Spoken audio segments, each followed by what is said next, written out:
contact rear. This is when the tail end Charlie spots the enemy behind us. Contact rear! He will immediately shout contact rear. We will once again fan out exactly the same as we did for the contact front, lay down maximum fire and pull back as we did in the previous contact. At the beginning of the mission, the team were carrying hefty Bergen backpacks with every conceivable bit of kit for any eventuality. But these were abandoned at the LUP and OP positions when they went on the run. All they have now is their operational waistcoats and their webbing belts. So how do they hope to survive off their belt kits when they still have a journey back to safety of over 40 kilometers through hostile territory? When surviving behind enemy lines, you'll carry approximately 350 rounds of spare ammunition. You'll have grenades for the 203s, white phosphorus grenades, fragmentation grenades. You'll have 5 magazines, which is on your belt kit, GPS, a normal compass and a whistle, your weapon, your TACP, which is a tactical beacon, ground to air, right angle torch, which also has a small button compass at the bottom, a waterproof bivvy bag, a couple of spare rations. This one is beef burger and beans, my favourite. Lovely jubbly. An infrared strobe, a day-night flare, a couple of water bottles and a metal mug, a decent knife, a various tourniquets, decent pair of scissors, a couple of sets of forceps, blister treatment equipment, sutures, 2 different types. You have to stitch yourself up, a broad-based antibiotic, a little saw, collapsible. Some small pieces of rubber, burns for a long time, you can get your fire going. I carry this bottle, which has got a purification system inside it. This is good for about 150 litres of water. Magnesium block with a striker. Tampon. Break this open, get a little piece off, use your flint, strike it, and get a nice little fire from it. Various survival bags, small knife, a wire saw, a heliograph, a spare button compass, fishing hooks, wire for making traps, a multi-tool, a head torch. I carry neoprene gloves. Even if they get wet, they still keep your hands warm. Your basic belt kit, followed by your operational waistcoat. Into this and this goes all this equipment.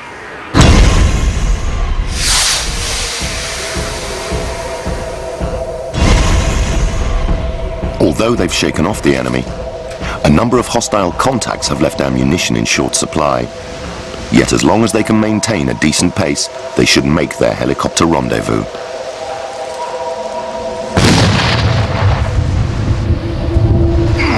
Mac has fallen victim to one of the world's most indiscriminate weapons. They are sleeping soldiers that will kill and maim anything from civilians to animals. Landmines. Anti-personnel mines come in all shapes and sizes. Some are as small as a woman's powder compact, others the size of a house brick. All are packed with the material to create lethal shrapnel that maims and kills. Unlike soldiers, they stay on duty long after the fighting has stopped. Mac may have been blown up in our enactment, but in real life he is John McAleese, holder of the military medal and an expert in explosives.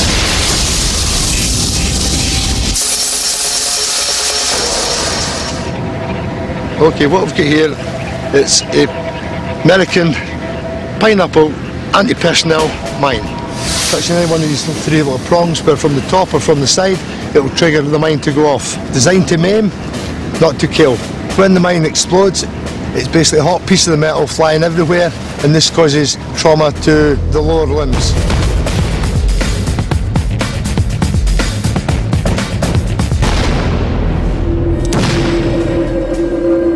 What we have here is a Yugoslavian mine. It's used quite a lot in Kosovo. Normally operated by a tripwire, which we can see here. Very difficult to see. I'll mark it so you can get the idea of what it's like. Normally troops will come along. It's normally between ankle and knee height. Trip this wire. It only takes 5 pounds to 8 pounds of pressure to release the trigger on the mine, and it will detonate and fragmentate in a 360-degree arc.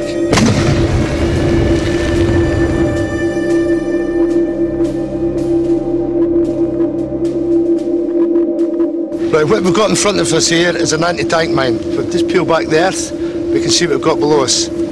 Plastic coated mine. Okay, what we've got on top of this mine is sort of disarming switch. Basically, it's twirled round onto the plunger, which prevents the plunger from going in and igniting the mine. The mine's placed in the ground, safety pins pulled out, the thing is armed. Along comes the vehicle, tank, APC, anything like that at all, goes over the top, boom, goodbye the boys.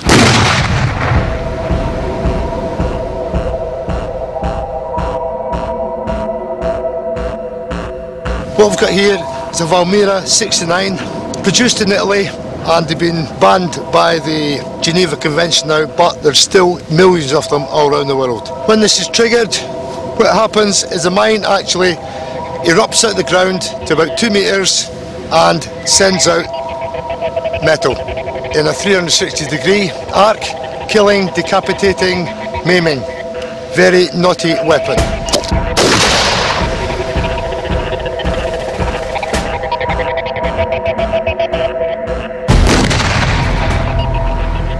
There are still millions of these, that's why we're getting children and animals blown up all around the world, causing maximum damage and destruction. A disgrace.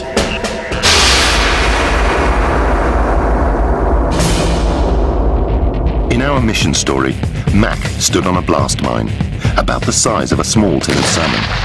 Its nickname is a toe popper, which doesn't belie the fact that it has shredded Mac's leg.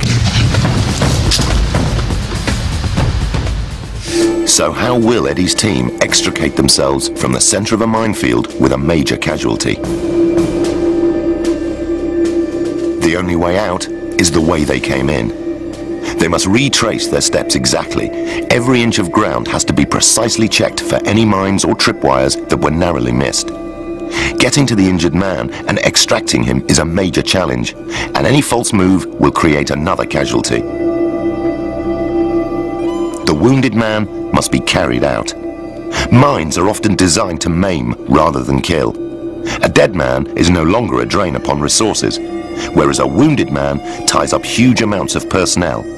Not only does he have to be extracted from the battlefield, he will need vast amounts of medical treatment for the short, medium, and long-term future. The team now have to find a safe place where Patrol Medic Pete can treat the mine blast victim, whilst Eddie and Johnny take up defensive positions in case of attack. The enemy are highly likely to have heard the explosion.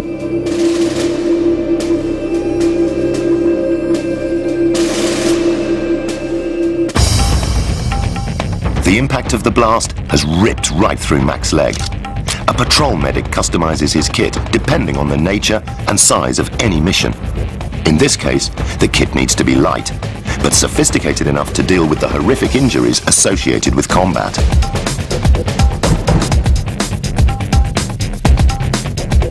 With the casualty still breathing, the priority is to stem the flow of blood from the leg, using a variety of sterile dressings.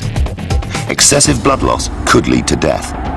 The medic also needs to stop any chance of infection by dirt and debris from the mine blast. During the treatment, the casualty will be conscious, but in a state of shock.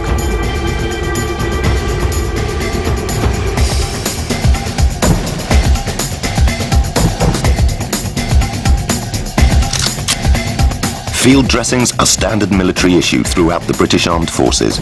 Compact in design, they are carried by all personnel as part of their basic kit.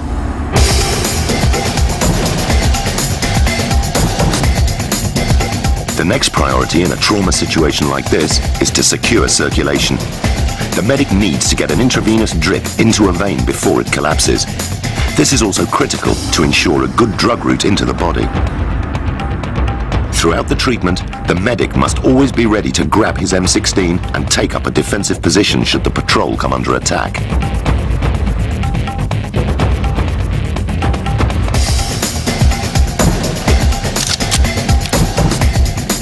Needles carried by combat medics are designed to gain immediate entry into a vein. They are twice the size of those carried by ordinary paramedics.